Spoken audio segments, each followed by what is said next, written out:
Graça e paz, o Senhor nos abençoe a sua vida.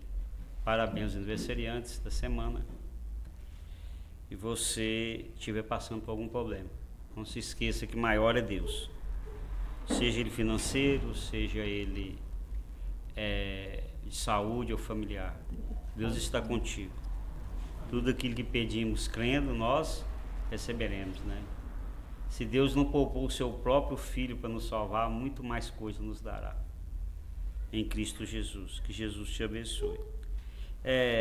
Nos 3 sermões sobre a inauguração do Templo de Salomão, primeiro foi falado que o templo não purifica, mas sim o sangue de Jesus que nos purifica. Depois falaremos sobre o templo como o lugar de adoração. Não é hoje. Vai ser na próxima vez que formos falar sobre o Velho Testamento. Mas hoje falaremos sobre o templo e onde Deus habita ou mora. É o assunto de hoje. Onde Deus habita? Onde Deus mora? No templo, qual lugar? Né? Hoje nós vamos falar isso. Vamos ler o texto bíblico, né? Sobre a inauguração do templo de Salomão. Lê para nós, por favor.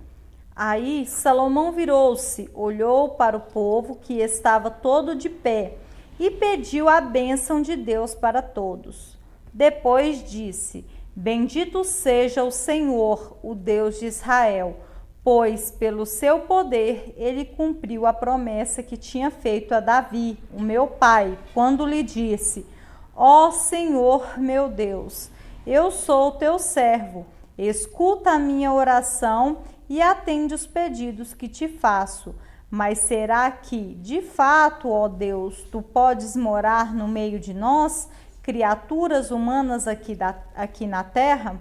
Tu és tão grande que não cabes nem mesmo no céu. Como poderia este templo que eu construí ser bastante grande para isso? Amém. 1 Reis. 1 Reis 8, 14 a 27. Amém. Eu pus a referência no final. Então lá em 1 Reis diz aí. Em 1 Reis 6, de 11 a 13, Deus disse a Salomão que ele, Deus, habitaria ou viveria no templo. O próprio Deus disse: eu vou habitar no templo e vou viver no templo. Já em 1 Reis 6, 27, o rei Salomão faz uma oração onde ele diz que Deus é tão grande e poderoso que não poderia morar entre os homens e no templo. Como entender esta aparente contradição onde Deus diz que habita no templo e o rei Salomão diz que Deus não habita no templo pela sua grandeza? No mesmo 1 Reis. Duas. Quem aí? Como entender isso aí? Onde Deus habita ou mora de fato? No templo ou não? Então Deus diz que habita no templo. E o rei Salomão diz que Deus é tão grande que não habitaria no templo. Então nós vamos ver, não é? Entender isso aí à luz do Velho Testamento e do Novo, a gente no final vai entender.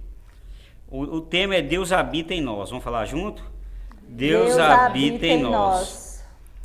Para entender esta questão, vamos primeiramente ir para o Velho Testamento e depois para o Novo Testamento. A gente vai entender o Velho Testamento, depois o Novo vai completar esse raciocínio, vai ajudar bastante. E nós, com fé em Deus, seremos edificados. Deus está no templo, obediência e cumprimento de promessa. Em 1 Reis 6,13, Deus disse que viveria no templo, mas em 1 Reis 6,12, Deus impõe uma condição: deveria obedecer à lei e os mandamentos para a sua promessa se cumprir. Então ele falou que viveria no templo, mas havia uma condição. Para ele cumprir a promessa dele, de dar bênção ao povo, tudo, que ele deveria obedecer o mandamento e as promessas, né? Os mandamentos e a lei, para ele cumprir sua promessa. Então, desde o Velho Testamento, para cumprir a promessa de bênção que Deus tinha para Israel, não bastava só frequentar o templo. Deus habitava, ele não está falando que não habita no templo. Haveria ter uma obediência. Né? Frequentar só, vamos ver muito isso, que a gente até falou a última vez, né? Deus quer uma vida pura. No Salmo 139, o salmista diz que Deus está em todos os lugares. No Salmo 139. Fala, onde esconderei de Deus? Aonde eu estiver, aí tu estás. Salmo 139, ele vai falar de que Deus está em todos os lugares. No Salmo 73, o salmista diz que no templo ele teve resposta para o seu questionamento. A importância do templo. No Salmo 73, o salmista vai ter um grande conflito sobre a prosperidade do injusto, do pecador. E ele não compreendia isso. E estava muito angustiado. Quando ele chega no templo de Deus, ele entende. E então ali é realmente o lugar onde Deus habita, o lugar onde você reflita. Não é onde você escuta a palavra de Deus. Então eu consigo entender a igreja que tem que ter pelo menos um período de silêncio para que você medita. Realmente as igrejas, às vezes a pessoa chega antes e está um órgão tocando alguma coisa e medita. É onde você vai escutar a palavra de Deus, alguém vai te explicar um tema e você vai entender. Resumo, Deus está em todo lugar, mas tem sua presença em especial no templo e onde responde os pedidos.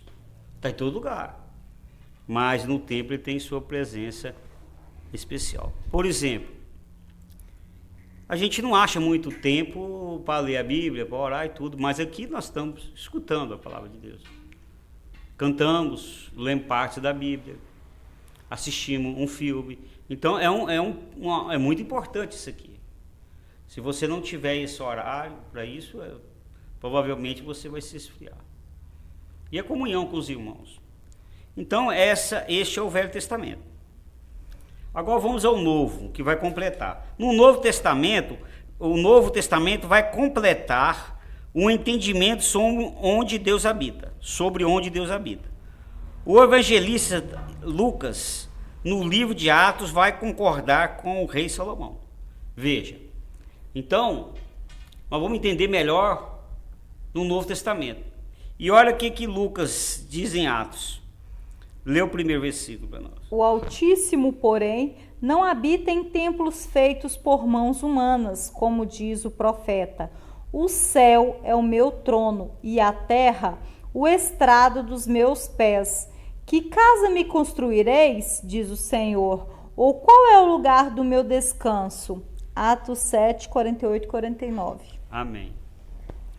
Então, o Lucas, o médico Lucas, o evangelista, não sei nem se podemos chamá-lo de apóstolo, ele vai concordar com Salomão, que Deus não habita em construções humanas, e que o céu é o seu trono. Onde está o céu? É um mistério, ele é espiritual, ele é imenso. A mente humana não consegue entender. A gente consegue entender o cosmo, as estrelas, muitos sols, né? Sei lá se fala sóis. Isso aí sim, mas Deus está até além disso, da galáxia. E ali está onde ele põe os pés. Então ele vai dizer isso. Então, parece que está esclarecendo e está complicando mais ainda, né? Mas não é. Lê o segundo versículo, por favor. Ou não sabeis que o vosso corpo é o templo do Espírito Santo, que habita em vós, proveniente de Deus, e que não sois de vós mesmo? 1 Coríntios 6,19. Então o que ele diz aqui em 1 Coríntios, o apóstolo Paulo? Ele diz o seguinte, que o templo do Espírito Santo, que Jesus, a gente explicou antes sobre o Espírito Santo, que ele foi ao Pai e era necessário que ele fosse, que desceria o Espírito Santo, ele habita em nós, faz parte da Trindade, e ele que nos vai guiar em todo o caminho, ele que vai nos orientar. Por isso que a gente tem que estar cheio do Espírito para fugir dos desejos do mundo e da carne. Então ele diz que o Espírito Santo habita em nós. E ele vem de Deus. E nós não somos de nós mesmos, nós somos guiados por ele. O que Jesus disse? Aquele que é guiado pelo Espírito é como o vento, não sabe para onde vai nem para onde vem. Esse é o guiado pelo Espírito. Então o Espírito Santo é que nos orienta. Então o Espírito Santo habita em nós. Mas o Espírito Santo é Deus. É um mistério o Espírito Santo. Ele está em todo lugar também. E está em mim e está em você. Então, o templo do Espírito Santo não é uma construção humana. Sim, o nosso corpo. Em 1 Coríntios 6:20, o apóstolo Paulo diz que fomos comprados com bom preço e que o sangue de Cristo e que devemos glorificar a Deus no nosso corpo e no nosso espírito e que ambos pertencem a Deus. Ou seja, devemos usar o nosso corpo de maneira digna e santa, sem vícios, boa alimentação, exercícios físicos, leitura da Bíblia e orações. Então nós fomos comprados com bom preço.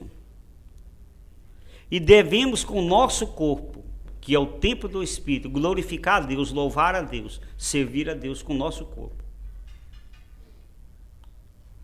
E que o nosso corpo tem que ser santo. Que nosso corpo não é nosso, nem o nosso espírito. Então, como isso, nós devemos ter a obrigação como cristão, cuidar do nosso corpo. Porque o Espírito Santo habita em nós e o nosso espírito também. Então, devemos preocupar com a boa alimentação. A gente vai ver muito isso, até no Velho Testamento, certos alimentos é proibido comer. Os médicos dizem, a gente come tudo o que parece. A gente não faz um exercício físico, a gente não tem um hábito de ler a Bíblia, a gente não tem um hábito de orar, não é? E a gente às vezes tem muitos vícios. Nós judiamos com o nosso corpo. E o nosso corpo é muito importante, porque ele é o templo do Espírito, é onde o Espírito Santo habita. Amém? Amém. Leia o versículo 3, por favor. A vós também, que no outro tempo eres estranhos e inimigo no entendimento pelas vossas obras más, agora, contudo, vos reconciliou no corpo da sua carne pela morte, para perante ele vos apresentar santos e irrepreensíveis e inculpáveis. Amém. Colossenses 1, de 21 a 22. Aleluia. No outro tempo, nós éramos estranhos, inimigos do entendimento das nossas obras más. Agora, contudo, vos reconciliou no corpo de sua carne, pela morte. Então, nós éramos inimigos de Cristo. Então, Jesus nos reconciliou. O que é? Jesus nos trouxe de volta a Deus através de quê? Através no corpo de sua carne. Então, através do corpo. Então, Jesus, para vir ao mundo, ele fez o quê? Se fez homem. Ele teve um corpo. E esse corpo, que é de carne, pela sua morte na cruz ali, que ele teve uma morte humana, é um mistério. Deus se fazer homem. Então, esse corpo que é humano, ele que foi pendurado na cruz, ele que faleceu a parte humana ali. Então, você vê que a importância do corpo, que o próprio Jesus veio em forma de um corpo e se ofereceu esse corpo. Tanto é que na ceia nós comemos o pão, que simboliza o seu corpo, e bebemos o vinho ou o suco, que simboliza o seu sangue derramado. Jesus ofereceu o seu corpo na cruz em sacrifício para sermos santos. Não foi à toa. Ele diz assim no final, para apresentar santos, irrepreensíveis e inculpáveis. E nós achamos o seguinte, que não temos que levar uma vida de qualquer jeito. Não. Ele ofereceu o seu corpo na cruz por nós, para que o nosso corpo também fosse santo, como ele é santo. Não só o nosso espírito. Porque está tudo ligado. Então, Deus, Ele criou um povo para que o Espírito Santo habite em nosso corpo e não um templo feito por mãos humanas, apesar que no templo também é importante. Estou sendo entendido, né? Não estou tirando a importância. Por exemplo, vai ter um concílio do Vaticano agora e vai um punhado de coisas ser votada. Ele nunca esqueça, Deus abençoa, que essa decisão tomada vai influenciar muita gente. Que a igreja não tira a importância da santificação do corpo. que ela não aceita o pecado como fosse uma coisa natural. Que se a igreja, ela não foi feita para agradar o mundo. A igreja foi feita para seguir a Cristo e ao contrário, ela aborrece o mundo. Que a gente tenha consciência disso. E sabemos que o mundo é o mundo. Deixa o mundo para lá. Mas nós, como cristãos, temos a obrigação de crer em Jesus, no sangue de Jesus derramado na cruz e ter uma vida pura. Leia a conclusão, por favor. Jesus, sendo Deus, se fez homem e ofereceu o seu corpo em sacrifício na cruz, para que o corpo humano seja templo do Espírito Santo, onde Deus habita. Amém. Então Jesus ofereceu o seu corpo na cruz, em sacrifício, para que o nosso corpo seja habitado pelo Espírito Santo e seja santo. Né? É isso que Deus deseja de nós e foi o que Ele fez enviando Jesus. O meu corpo é templo do Espírito Santo, onde Deus habita. O Espírito Santo tem agido no meu corpo, eu não sou de mim, eu tenho feito as minhas vontades. Porque quando às vezes a gente fala assim, poxa, põe um pouco de coisa de Deus aí, um hino, ou uma coisa de qualquer igreja aí, tem 1000 igrejas na televisão, põe alguma coisa aí, qualquer igreja. Porque você tem que encher-se do Espírito. Não é? Eu conheço gente que entende tudo de futebol, sabe nome de jogador, nome de jogada, nome de time, sabe tudo. Mas eles vivem aquilo, eles assistem todos os programas de esporte, assistem todos os jogos, eles sabem tudo. Mas eles vivem aquilo. E nós, para entendermos das coisas de Deus que está cheio do Espírito Santo, nós temos que envolver. Eu lembro que veio um estrangeiro para a orquestra sinfônica, administrar a orquestra sinfônica, e ele dispensou um punhado de gente, porque elas não se dedicavam. E para ter uma boa orquestra, você tem que gastar tempo ensaiando, tanto individualmente como em grupo. E nós queremos ser bons cristãos, não enchendo o Espírito Santo para que ele habite em nós, achando que frequentar o templo é tudo. Não, não é tudo. É estar cheio do Espírito é tudo. Vamos falar a oração comunitária, depois eu falei uma oração pela igreja. Vou falar, vocês falam junto com nós. Vocês aí, galera aí, todo mundo aí, os irmãos. Vamos lá. Pai presente em nós. Pai presente em nós. Em nome do teu Filho. Em nome do teu Filho. Obrigado por Jesus oferecer o seu corpo. Obrigada por Jesus oferecer o seu corpo. E pelo Espírito Santo habitar em mim. E pelo Espírito Santo habitar em mim. Em nome de Jesus. Em nome de Jesus. Forte. Amém. Amém. Senhor Deus, obrigado pela tua palavra. Que nós tenhamos essa consciência que o Espírito Santo habita em nós. Que fomos comprados com bom preço. Que foi pelo sacrifício de Jesus na cruz. E que nós tenhamos consciência, Jesus. Que nós não podemos entristecer o Espírito Santo.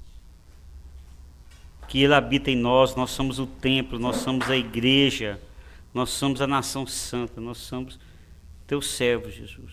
E que possamos ter uma vida digna, uma vida que busca a Ti, Senhor, em oração, em leitura da Bíblia, em louvores. Abençoa todos aqueles que sofrem, precisam de um milagre. Aqueles que estão angustiados. Aqueles, ó Senhor, que precisam, Senhor, realmente do Espírito Santo. Daqueles, ó Senhor, que precisam de um milagre, que a angústia tomou conta. Que o Senhor abençoe, Senhor, respondendo as orações. É tudo que eu te peço e agradeço em nome do teu Filho Jesus. Amém? Amém, Jesus. Vamos orar ao Pai Nosso e a bênção final. Oremos. Pai nosso que estás no céu, santificado seja o vosso nome. Venha a nós o vosso reino. Seja feita a vossa vontade, assim na terra como no céu. O pão nosso de cada dia nos dai hoje. Perdoai-nos as nossas ofensas, assim como nós perdoamos a quem nos tem ofendido. e não nos deixeis cair em tentação, mas livrai-nos do mal, porque vosso é o reino, o poder e a glória para sempre. Amém. O Senhor te abençoe e te guarde. O Senhor faça resplandecer o seu rosto sobre ti e tenha misericórdia de ti. O Senhor sobre ti levante o teu rosto e te dê a paz. Amém? Amém. O Senhor nos abençoe.